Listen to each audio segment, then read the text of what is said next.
Before we get to our presenter, I would like to introduce Tom Turner of Access One Communications, based in Chicago.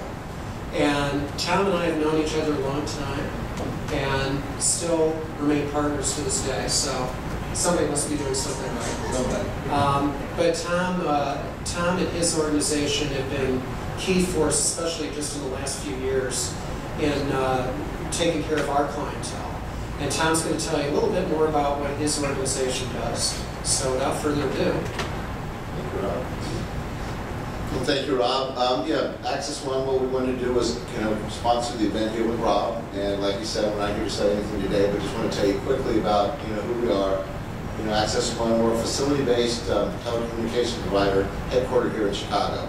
We really focus on Chicagoland customers. And we have the whole list of products from all the way from a POS line, to PRIs, to any voice product you want, and then the whole data product from integrated T1 to Ethernet, all the way to colo space. So we've been working with Rob for a long time. We have a big set of products here in Chicagoland and really a great service team. So we've been able to partner with Rob on a lot of stuff, and any questions that you guys have, we're around. Please stop by and pick up a package of information before you leave, and we'd love to help you out with your communication needs in the future. Okay, without further ado, the gentleman who has a lot more credentials in this than I do, and that's why he's speaking. Brian Yelm is President and CEO of Technologyville, based in Algonquin, but that's a physical presence. He'll talk more about virtual presence on the internet in just a few minutes. But we've enjoyed a good relationship here because Brian's firm is also engaged in helping out clients with all kinds of needs when it comes to IT. Nothing's too large, nothing's too small as far as Brian and his firm is concerned. One thing that I would like to point out that I believe is unique about Technologyville is Brian's staff are folks that are former CIOs, former IT directors of different businesses. So they've been inside, they've been on both sides of the fence, if you will. They've been inside organizations working with their particular IT needs, working inside the businesses, and they've also worked outside as consultants. And I think that's a unique set of experiences that we don't necessarily see with other professionals. So without further ado, it's all yours, Brian.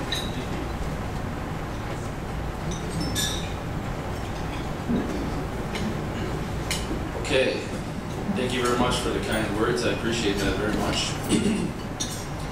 I'll just get this PowerPoint up here real quick and then we'll jump right in. So thank you everybody for coming. I appreciate some of the people here are guests that I invited. I appreciate you coming. It means a lot to me to see you guys here today. So hopefully this is an informative presentation, as well as give you guys the opportunity, if you have any questions, I'd be happy to answer any kind of questions. If they're obviously short enough for time to permit, I'll be happy to answer any kind of questions that you have to the best of my knowledge. If there's something that you'd like to talk to me about afterwards, feel free to just let me know, and we'll get together afterwards. We'll have lunch or coffee or whatnot, and we'll talk about it a little bit more. So right now, what you're seeing an abundance of is you're seeing all these different companies trying to force the cloud in your face, and so we're trying to determine what does that mean. What does that mean to you guys? So we're going to start off by defining what the cloud actually is. So, all of us have a basic concept of what we think the cloud is, right? You understand that it involves the internet, and it could be some sort of IT delivery service model, or it could be some sort of application that's hosted outside your organization at someone else's data center, which is obviously using the cloud. So there's different applications like Salesforce.com or Amazon.com or online QuickBooks. There's all kinds of services that you may already be using. So none of this is new to you. I'm going to probably get into some higher level detail as far as how these applications work and when you should use them and when you shouldn't. But all of us should have somewhat of a basic understanding of what the cloud is by now. And if you haven't seen the commercials from Microsoft that are basically trying to warm you up to what the future of the cloud is, the cloud can be anything. So it's a very big topic, and I'm going to try and get into some specifics about what it is and when you can use it for your business. Excuse me. So, like I mentioned earlier, it's a service delivery model that for application deployment over the internet. I like to use the electricity analogy because it's basically like you understand how power works. You understand that there's somewhere somebody's generating all this massive amounts of electricity, and it's somehow fed to your house through these amazing pipelines that are distributed all over the world. And you don't even know how a nuclear reactor works, but you know that when you flip that light switch on, you're going to get power. So the same concept has been, it was first introduced in the 1960s when people were trying to predict that eventually cloud computing would exist and that computation would be organized as a public utility. So as we grow and start to develop all these new virtualization platforms, we can take massive amounts of information, memory, and CPU, and make them available at a substantially lower cost because you're subsidizing all of those resources.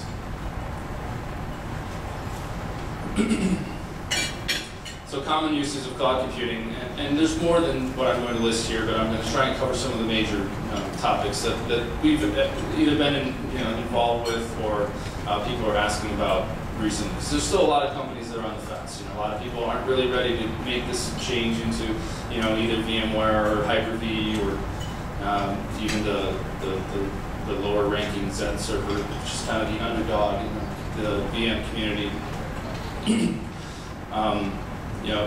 There's definitely more than this, but I'm just going to cover some basic topics. So small businesses that want to take advantage of enterprise level applications for a small monthly fee. This is called software as a service. You've probably seen the acronym, you probably know what it is. Software as a service is basically just an application that's developed and hosted in either a third-party data center, like a large Equinix data server farm, or possibly hosted at your service provider's location. So that's obviously being used prevalently. Salesforce.com, QuickBooks.com. Common applications are going that way to offer lower level costs for smaller organizations that can't afford to buy huge servers or buy server farms and build these build the infrastructure themselves, and they're paying just a residual monthly recurring. So medium-sized businesses that have on-premise infrastructure that replicates to the cloud. We're seeing this more and more as people are starting to dabble or dip their feet into virtualization or cloud computing because they already have their infrastructure, they already have their servers, they already have their DR plan, if they have one at all. I'll get into disaster recovery more, and the benefits of DR when in a virtual environment. But so these companies, right, they already have all this infrastructure, they already have this investment, and they want to make sure that, if their building was to get destroyed by a natural disaster or some sort of fire or something happens and they lose everything in their building, that they'll have some sort of hot swap spare appliance or service that's hosting a mirror image of their data so that, the building goes on fire, you go to your remote locations or work from your home, and you dial up the VPN and connect up to this service that's out in the cloud. Has exact replicas of all your server information, so it's it's natural to you. You understand the directory structure. There's nothing out of the ordinary. So common first steps, so to speak, are going to be obviously software as a service because it's easy, right? You just go to a website and you just give them your credit card information, monthly charges, hit your bank account, and you're good to go. But you definitely want to work with some sort of third-party data center that's got the requirements that you need for your business. Every industry's got their own unique variations of what they would consider compliant or compliancy issues. I'll get into compliance a little bit more as well. So after these small companies are trying to get these hotspot replication centers, which could potentially get expensive, that all is being commoditized as well. So instead of having to go to Rackspace and buy a server and host your own equipment, why not just take a slice of somebody's gigantic data center and pay another monthly fee for that? So there's all kinds of diversity as far as whether you want the equipment to be yours, whether you want the equipment to be shared. So it's very important that you understand what it is you're trying to accomplish and what the requirements of your application are, so that you pick the right solution for you. And that's one of the things that I'm hoping to address today, is kind of get some of those ideas out of the air and kind of tell you when you should use each type of cloud solution depending on the application. So next one is medium and large businesses that want to move specific web applications to the cloud. A lot of companies are using their own .NET application tools where they have a CRM, ERP, or some sort of business management application. It's already web-based.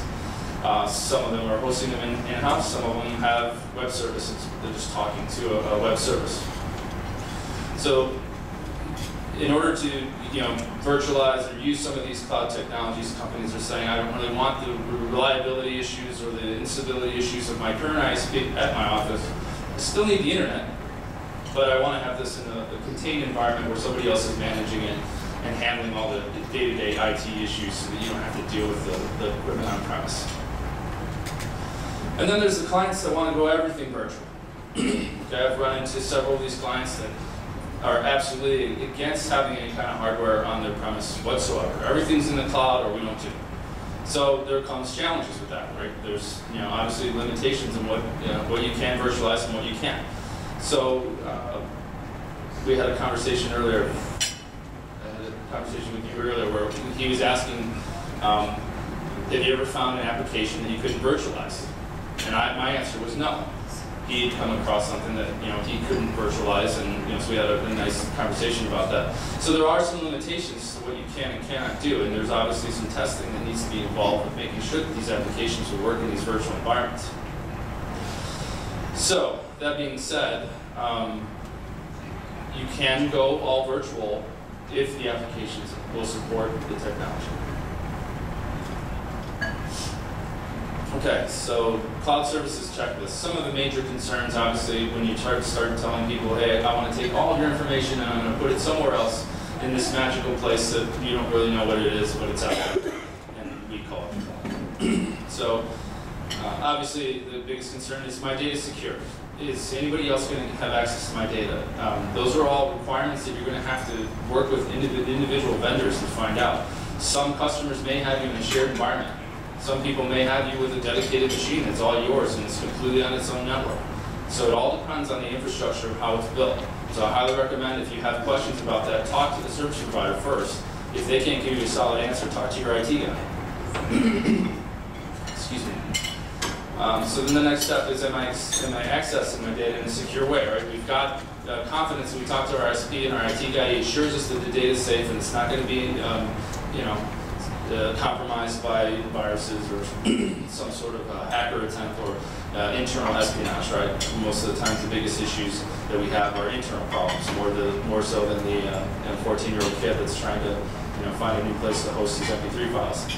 So most of these security breaches, when you hear about people having compliance issues with PCI or credit card information getting taken, it's somebody on the inside. So you're always going to have that kind of concern, but the next step after making sure that you're feeling comfortable with your provider is to say, hey, how am I accessing the data? Am I using an encrypted level? Am I using SSL in a web browser? Am I using a VPN connection to talk to my RDP sessions? There's certain layers of protection that are required in order to make that application secure depending on what type of application you're using. So those are more questions that need to be asked, and say, what levels of encryption are you using? What bit rate of the encryption technology are you using? So there's different levels, and then the whole compliance issue comes back as well. Am I required to have security in place, and does my business require me to do that? So you need to know what that is. Obviously, if you're in that industry, if you're in finance, or if you're in medical, you're going to understand these regulatory compliance issues. Those are just questions that you're going to have to ask. Obviously, you want to use an encrypted tunnel or an encrypted communications if possible, and I would highly recommend that you do that. So, importance of encryption, I kind of already touched on that. So obviously, if you are going to make any kind of connection to your web service, or you're going to use any kind of RDP, Citrix, any type of cloud-based